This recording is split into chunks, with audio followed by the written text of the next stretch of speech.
Welcome to the Deep Dive. Today we're plunging into a topic that's really fundamentally reshaping global conflict, drone warfare. That's right. And we're starting with quite a jolt. Think back to June 26, 2025. Imagine this. Explosions echoing over Moscow.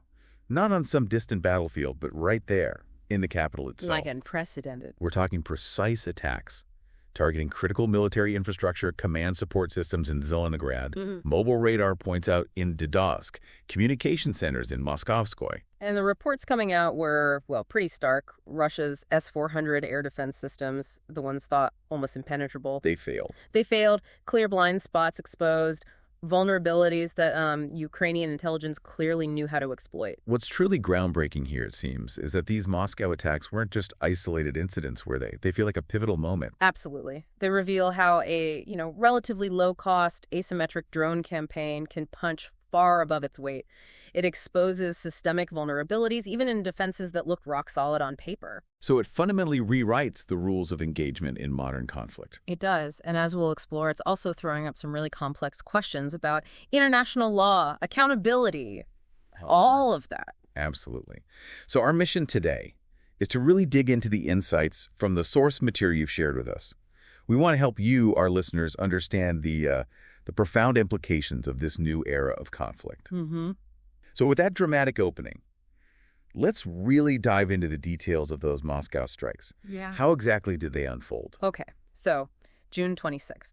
Truly unprecedented, as you said. Those 5 explosions in 5 minutes, that's a dramatic signal. War had arrived directly in the capital. And not with tanks or planes, but invisible drones, striking with, deadly accuracy at places like Zelenograd, Didovsk. Right, which leads to the big question, how did these sophisticated Russian air defenses, these S-400s, just miss them? Yeah, how? That's the crucial point. Reports indicate there was let's say, a clear gap in radar traces and weak frequency bands that intelligence seemed to expertly exploit around Moscow. But, zooming out a bit, this wasn't just a one-off failure on the day. Just one day earlier, June 25th, there was another strike.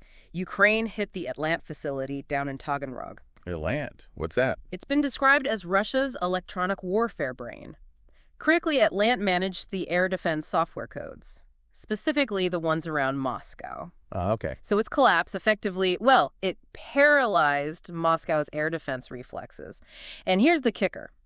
Reports say no backup system was activated for 24 hours. 24 hours. 24 hours. That left Moscow's defenses essentially blind and silent right before the main drone attack hit. So it sounds like Russia's S-400s were caught with their, digital pants down, relying on software from 2021 in 2025. Seems that way. And that Atlant facility strike sounds like a catastrophic systemic failure, not just a glitch. But for a nation like Russia, with all its military might, is a breakdown that profound, really just negligence? Or does it hint at something, deeper, more troubling within their systems? That's the million-dollar question, isn't it? And what about the psychological side? War arriving right at the Kremlin's window. That must have had a huge impact. No, immense. You saw it immediately. Telegram channels in Moscow just exploded with panic. People literally saying the sky is burning. Right. For the first time, the war wasn't something distant. It was right there. And interestingly, Moscow Mayor Sergei Sobyanin actually acknowledged the attack. He did? Yes, which our sources frame as a kind of confession, especially given the Kremlin's subsequent silence on the details. Which raises the question, why the silence from the top? Well, consider this. The KOVA system, that's the highest level air defense alarm meant to protect the capital, it reportedly failed to detect the incoming drones. It failed too. Utterly. Technical analyses, apparently from NATO satellite data, suggested KOVA's software hadn't been updated since 2021. Its interface was described as an analog toy by 2025 standards. An analog toy defending Moscow. Yeah, so you had reports of internal chaos, decision makers going silent, and then the speculation starts. Was it negligence? Or even, as some whispered, internal sabotage, especially regarding the failure to issue new alarm codes after Atlant was hit. And you could see the public reaction reflecting that breakdown in trust, couldn't you? Absolutely. Calls to private security companies in the city center surged, a staggering 270% increase. 270%? And something like 17% of Muscovites apparently avoided public transport that morning. The official alarms were silent, but panic spread anyway. Whispers of protest even started on the streets. It really drives home how psychological warfare can be just as potent, maybe even more so sometimes, than the physical attack itself. Exactly. It's not just about what you destroy. It's about shaking confidence, sowing fear and doubt. And this isn't the only example from the Ukraine war, is it? Not by a long shot. Consider Operation Spider's Web. This was back on June 1st, 2025. Ukraine reportedly used 117 FPV drones. FPV. Yeah, That's first-person view, right? yeah. Like you're piloting it from inside. Precisely. They were apparently smuggled into Russia, used to target strategic air bases like Diaghilevo and Alanya. Any impacts? The key takeaway, according to sources, cheap drones destroyed a significant fraction of Russia's nuclear-capable bomber force, damaging or destroying, potentially, 34% of their strategic cruise missile bombers. Wow. Just think about that. Mm-hmm. Relatively cheap, almost off-the-shelf tech, taking out incredibly high-value strategic assets. That's asymmetry in action. It really is. And then on the same day as the Moscow strikes, June 26th, there was another reported S-400 strike down in Crimea. Another one. Yep. Ukrainian drones hitting and damaging critical and expensive components, including the control and detection radars of an S-400 system there. But it's not just Ukraine using drones this way, right? Russia has its own drone campaign. Absolutely. Look at the Odessa attack on April 15th, 2025. Russian Shahed drones targeting civilian infrastructure and residential areas. That showcases their own use of asymmetric warfare tactics, causing significant economic ripple effects alongside the human cost. So these events, taken together, they really paint a picture. Drones aren't just weapons anymore. They're tools of psychological warfare, bringing conflict home in a way we haven't seen before, and exposing surprising weaknesses in even the most advanced defense systems. The impact really goes way beyond the physical damage. Yeah. It hits societal vulnerability, forces people to confront the war right on their doorstep. It changes the whole equation. Okay, so beyond those media shockwaves, these events are clearly fueling an accelerating arms race, transforming how nations think about defense, offense, everything. Let's shift gears and explore that evolution. Right. On the offensive side, we're seeing this growing emphasis on swarm drone technologies. That sounds, well, frankly terrifying. It does. And there are reports, that AI-integrated swarms were actually being field tested by the CIA, perhaps in Syria maybe 2-3 years ago already. Field tested. Oh, that's the indication. Right. With the potential to just overwhelm traditional military infrastructure through sheer numbers and coordination. It sounds like something out of science fiction. Well, the science is catching up fast. AI is making drones much more autonomous, enabling them to process real-time data, make split-second decisions. Like deciding targets on their own. Potentially, yes. AI trained to visually recognize targets for independent strikes. This leap in autonomy means faster targeting, navigation, decision-making, especially when you're trying to control hundreds, maybe thousands of drones at once. And it's not just the high-tech aspect, is it? You mentioned cost-effectiveness earlier. That seems huge. It's massive. It's democratizing warfare, as some put it. Think about those Shahed drones, maybe $20,000 to $50,000 each. Pocket change compared to a fighter jet. Exactly. Russia has reportedly been launching over 1,000 of these weekly against Ukraine and tolerating, get this, 75% losses? 75% loss rate. And they just keep coming. You couldn't sustain that with manned aircraft. It's a level of attrition warfare made possible by low cost. And it really opens the door for smaller, less resourced actors to wage sustained campaigns. It's a definite game changer. And there are other advancements too, right? Like flying them further. Yeah, beyond visual line of sight, BLOS capabilities are becoming crucial. Then you hear about hypersonic advancements, making them faster, harder to intercept, and lightweighting, making them easier to deploy tactically. It's all pushing the boundaries. So the offense is evolving rapidly. What does this mean for defense? There must be a huge demand for countermeasures now. Oh, absolutely. A massive demand.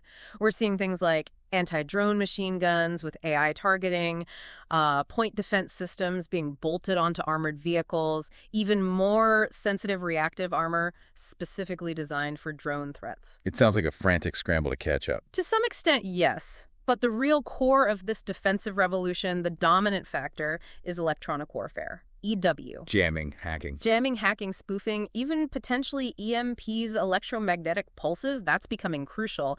And here, the U.S. military, for instance, has reportedly been developing EW and countermeasures for over a decade. So they have a head start. A significant one, based on reports. With the potential capability to wipe out any and all drones for hundreds of kilometers. That's a serious advantage if true.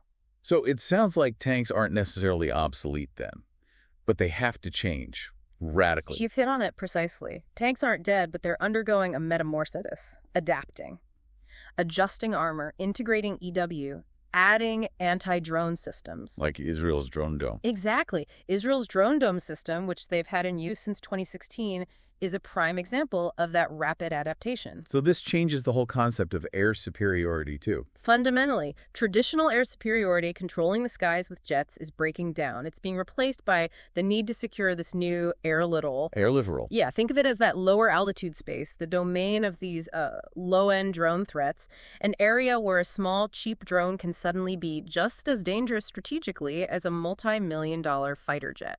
It really makes you stop and think, doesn't it? Yeah. If this is what relatively older tech used in Ukraine is capable of, what does that imply for future conflicts involving truly cutting-edge systems? Right. The Ukraine war is a critical testing ground, no doubt. But it's vital, as you said, to remember the tech seen there, while incredibly impactful, is potentially 10, 40 years old compared to the current bleeding-edge capabilities of, say, the U.S. Which highlights just how much more sophisticated and maybe devastating future drone warfare could become. And we can't forget other players. China, for example, appears to be embracing drone warfare heavily. There's talk of a potential drone carrier. Again, drone carrier, like an aircraft carrier, but for drones. Potentially, yes. But China's role also highlights another vulnerability, supply chains. They're a major supplier of drone components, including apparently to Russia. That means the global reach and the dependencies in these conflicts extend far beyond the actual battlefield. Indeed. This whole technological arms race, it's fundamentally altering military strategy, changing where the investment goes, the very nature of how battles are fought. And it affects everyone, doesn't it? From national defense budgets down to the security of our own cities. It really does. Okay, let's pivot now. Beyond the battlefield, beyond the tech race, drone warfare throws up some truly complex, difficult questions. Yeah. Especially around the legal and ethical landscape. It's absolutely crucial. Our sources make it crystal clear. International humanitarian law, IHL, and international human rights law, IHRL, they have a critical role to play here. They absolutely do. And the core principle is this. There's an international legal obligation that's shared by all parties. That means states, yes, but also non-state actors. Everyone involved has a duty to account for civilian casualties. And that applies regardless of the conflict type. Correct. It applies regardless of whether the situation is classified as an international armed conflict, IAC, a non-international armed conflict, NIAC, or even a non-conflict situation that might be governed by law enforcement principles. The obligation remains. So what do these laws actually demand? What are the practical steps states or groups are supposed to take? Well, they mandate a fundamental respect for human dignity, even especially amidst the chaos of conflict. This translates into specific, non-negotiable obligations. Like what? Things like actively searching for and collecting the dead without delay, treating remains respectfully, protecting them from despoliation or mutilation, and crucially, doing everything feasible to return remains and personal effects to the families. This often requires serious forensic capabilities, DNA analysis, for example, especially after high-explosive drone strikes where identification is difficult. Sounds like ensuring every life is accounted for, not just erased. Precisely. Disposing of the dead must be done with dignity, ideally in individual graves, respecting religious beliefs. Graves must be marked, maintained, protected, information recorded. An official graves registration service should ideally be established. It's about maintaining that thread of humanity. And human rights law backs this up. Strongly. IHRL reinforces these obligations, focusing on fundamental rights like the right to life. No one should be arbitrarily deprived of life, which implies a need to identify the dead and investigate deaths. And also the right to be free from torture, which can extend to the suffering families endure when they have no information. What's really concerning, though, reading through the material, is that drone attacks are often cited as an egregious example where these obligations aren't met. That's a major criticism, yes. Casualties frequently end up unnamed, unidentified, and unaccounted for. A stark contradiction to the legal framework we just discussed. And part of the problem is distinguishing combatants from civilians, right?